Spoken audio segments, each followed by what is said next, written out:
Hi everyone. So this is our video for your artifact speech. Your artifact speech is due in a couple of weeks, so I'm going to give you an example of what an artifact speech would look like. I'm going to show you a couple examples of what a good outline looks like as far as the formatting goes.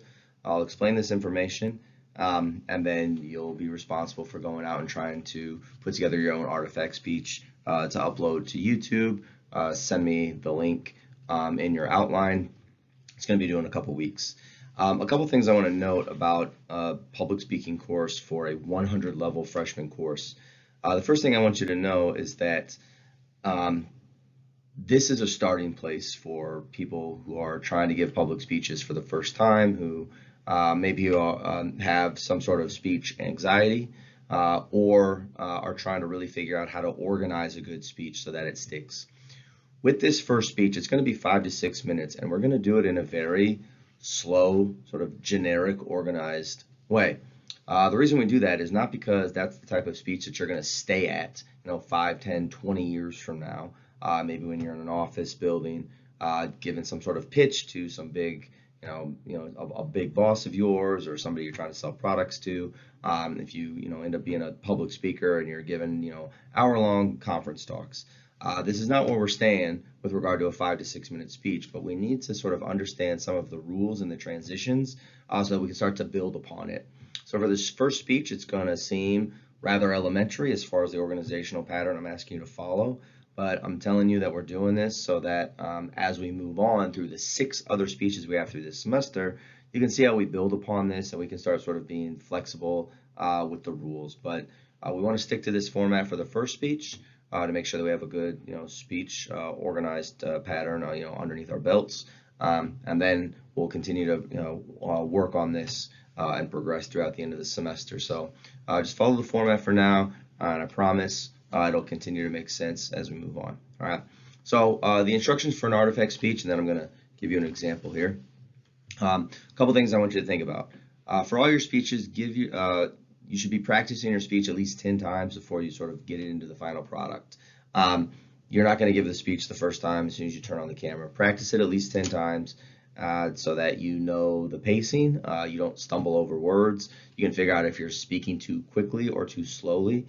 If you do it in front of some peers, a family member, friend, ask them for some honest feedback with regard to whether or not you are speaking too fast or too slow. Are you making eye contact? Are you mumbling over certain words?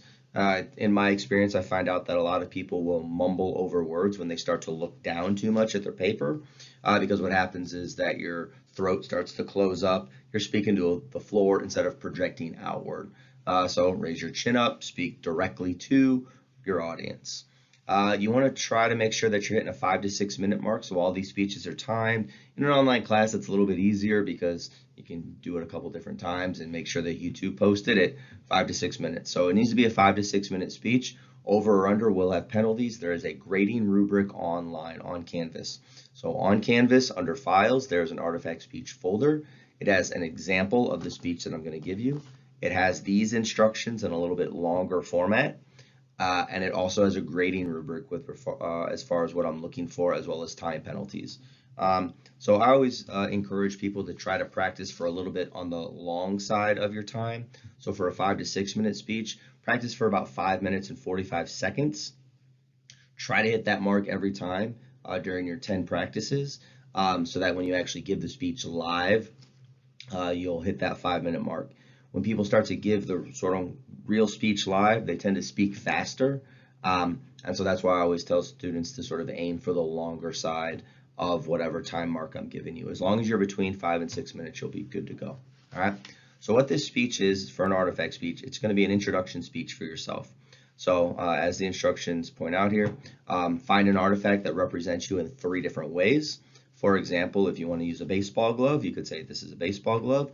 It represents my family's love of baseball, my determination to win, and my goals of playing in the major leagues. If you have an artifact, you can't figure out 3 specific topics, you can just use past, present, and future. That's what I'm going to use in my speech real quick here. And again, all of these are sort of shown on the example speech I give you. So as long as your speech is sort of following the pattern of the speech I'm about to give, you're going to be good for this first speech. All right. Write an outline using correct APA format, spacing, indentation. Make sure you know how to compose a clean outline. Not knowing how to use the computer properly, it's not an excuse for sloppy work. So make sure all your indentations, everything's good. I'll show you what that looks like on the next slide. Make sure you proofread it. When you are done with your outline, and I'll make sure I reiterate this later, at the very end of your outline for turning this in online, you should include the YouTube link to you performing the speech. So when you turn this into Canvas, turn it under assignments, upload the outline, so I have the outline in front of me I can follow along with, and then the link will be at the bottom of your outline. I will just be able to click on the link in the Word document. It'll send me directly to your YouTube page, and then I can watch your speech and grade it as I follow along in the outline. Just one quick note, when you are uploading things on Canvas, please make sure that they are either in a Word document or a PDF document. Word documents and PDF documents will always open in Canvas on my laptop. Sometimes people upload things with, like, Google Slides or things that different programs they have on their phone. Those don't always open. When you get into things like Google Docs, sometimes people forget to take off the passwords, the security clearances. All of a sudden I'm trying to open up documents that I don't have permission to because they're in your private Google folder. So just make sure it's a Microsoft Word document or a PDF where I can click the link and it'll just take me directly to your YouTube speech. All right. I'll show you this outline a little bit more up close after I get through my speech here. All right. So here's the speech I would give. For you all, make sure that you are dressed nice. You are standing up wherever it is you are going to stand up. You can be in a classroom on your campus. You're welcome to do it at your house. You can do it in the library. Different Penn State libraries have the one-button studio that you can rent out, so you can find a nice quiet place where you can sort of stand professionally, dress professionally, and give your speech. All right, so here's the first speech. All right, and when you get up there to start the speech, just get into it. You don't have to give a name. I don't need an introduction. I'll know who you are. I'll also figure out what your speech is about as you're going on. So as soon as you start, that's when the clock starts. All right, so here's how I would start. I want you to think of your favorite t-shirt. You know, that one shirt you wore every day in high school, or maybe a shirt you wear to bed every night. Whether it's a sports jersey, a shirt your dad gave you, or one you've had since you were a little kid, everyone can think of a shirt that means a lot to them. To me, this beat-up gray shirt is important to me because it represents the shaping of my past, present, and future. First, I will tell you how the shirt represents my past when it traveled with me during a 180-mile relay race across the Rocky Mountains in August of 2014. Second, I will tell you how it is currently helping me with my transition into my new life here at Penn State Brandywine. Finally, I will tell you how this old beat-up shirt helps motivate me to continue pursuing goals in the future. First, the shirt represents my past because I earned it when I was a part of a 180-mile relay race in 2014. A few summers ago, a friend of mine from Wyoming invited me to join her 12-person team for what's called the Grand Tetons Relay.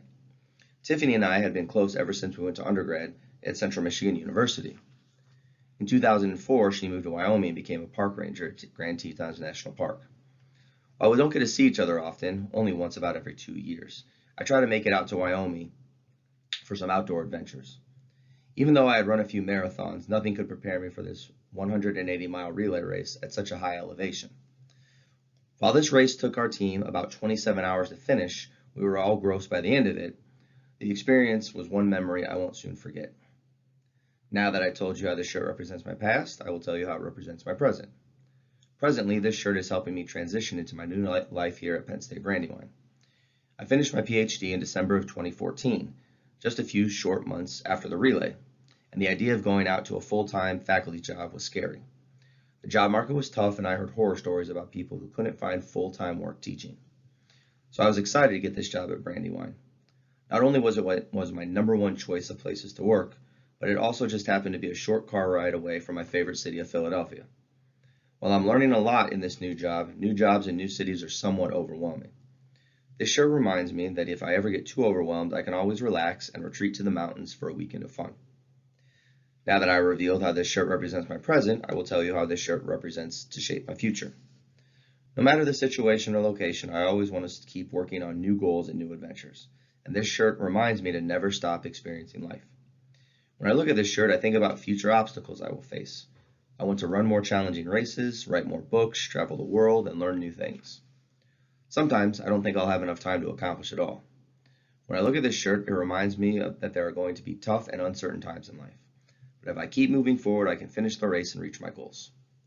In conclusion, first, I discussed how this shirt represents my past when it traveled with me during a 180-mile relay race across the Rocky Mountains in 2014. Then I discussed how it is currently helping me transition into my new home on the East Coast. Finally, I told you how it motivates me to continue towards future goals. With these examples, you can now see how this shirt represents my past, is relevant in my present, and inspires me in the future. I hope that you too can find a shirt that reminds you of an adventurous past while encouraging you to live an abundant future. Okay, so that's my speech. And a couple things I want to reiterate is it seems very generic and formulaic because it is, right? It's a short speech. It's only 5 to 6 minutes long. But I want us to focus on the organizing of the outline because what's going to happen is our informative speeches and our persuasive speeches, when we get further on in the semester, those outlines are going to start to elongate. And so we need those ideas of tell the audience what you're going to tell them, then you tell them in the body, and then the conclusion, you reiterate what you told them. That's a little bit difficult to kind of take on in a short speech like this. But again, as you start to write longer and longer speeches, you sort of realize that you need to keep circling back to remind your audience about the main points you want them to take away. All right. So I want you to make sure that you're focusing on telling a really good 3-part story. This artifact represents my past, present, and future in a way that the audience can understand. This first speech is all about having the audience walk away and holding on to your message, right? Knowing what it is that you just told them. We all have those people in our lives who talk a lot and we're never quite sure what they're saying because they ramble on and they're not making any good points. So we want to focus on making really good organized points in this first speech. All right. So again, online on Canvas, there's an artifact speech folder. These instructions right here, they are longer in that folder, so check those out. You're also going to have a copy of the speech that I just read from, the outline I just read from. All right. So here's my outline. A couple things I want you to focus on is, realizing that it's an outline. So everything has nice, crisp indentations here. We have Roman numerals. We have big A's. We have, number 1, number 2, number 3. Right? Focusing on really nice, neat, crisp outlines is important. All right. With regard to the outline, everything is 1 sentence long in an outline. It doesn't make sense to do an outline and have big giant paragraphs. Outlines are supposed to be workable and manageable with regard to helping people get through the subject material in an organized fashion. If you just have a big giant paragraph in an outline, that doesn't do anything to sort of point people in the directions of your main points. So in the outline, you should have complete full sentences. And if you want to watch my outline as I give the speech, like I did just a couple minutes ago, that'll sort of help you see how I'm working through my speech on my outline. But again, 1 sentence per point. All right, a couple things that you need to have. You need to have all these things that I have in my outline. You have some sort of attention getter. So I say, think about your t-shirt. A reason to listen. All right, a thesis statement. A thesis statement is 1 single sentence that summarizes the entire essay or speech. So for me, this t-shirt represents my past, present, and future. Sort of summarizes the whole thing. Preview of main points. First, I'll tell you about the past, then I'll tell you about the present, then I'll tell you about the future. And then we get to the body. What you notice in the body is point number 1 in the preview is the same as letter A. All right, first I'll tell you about how this represents my past. The shirt represents my past, all right? And then with these sort of smaller numbers underneath, I have 1 sentence that sort of tells the story. So underneath each main point, I have about 5 or 6 smaller points, 1 sentence each that sort of walks through the story of telling the past, telling the present, and then telling the future. When we get to the conclusion, all right, just in conclusion, again, we're reiterating our main points. First, I told you, then I told you about the present, then I told you about the future. Letter B, I'm restating the thesis. You can see how this, is about my past, present, and future. And then finally, letter C is some sort of memorable closure to bring it all together. All right. So that's what we should be doing for our artifact speech. Again, this is the first speech in a series of many speeches to come in a 100 level public speaking class. The big thing I want you to be able to do at the end of this is to write a clean outline, so nice indentations, all right? An organized outline that makes sense out of the story that you're telling us. And we really want to focus on those items for this first speech. Eventually, we're going to move into more exercises on tone, inflection, emotion, and the rest of it. We're going to start cramming in some sources, some APA stuff, according to, doing some research, a little bit of debate. We'll get to all that, but right now we need to make sure that we can walk, and then later on this semester we'll learn how to jog and run a little bit. Okay, that's your artifact speech. Instructions are online. Example that I just gave you is online. A grading rubric's online. All of this is due week 3. Just look at the syllabus as far as when it's due. But now until that class period, you are welcome to start working on this and getting this together. All right. That's what I have for the artifact speech, and I look forward to seeing your speeches in a couple of weeks.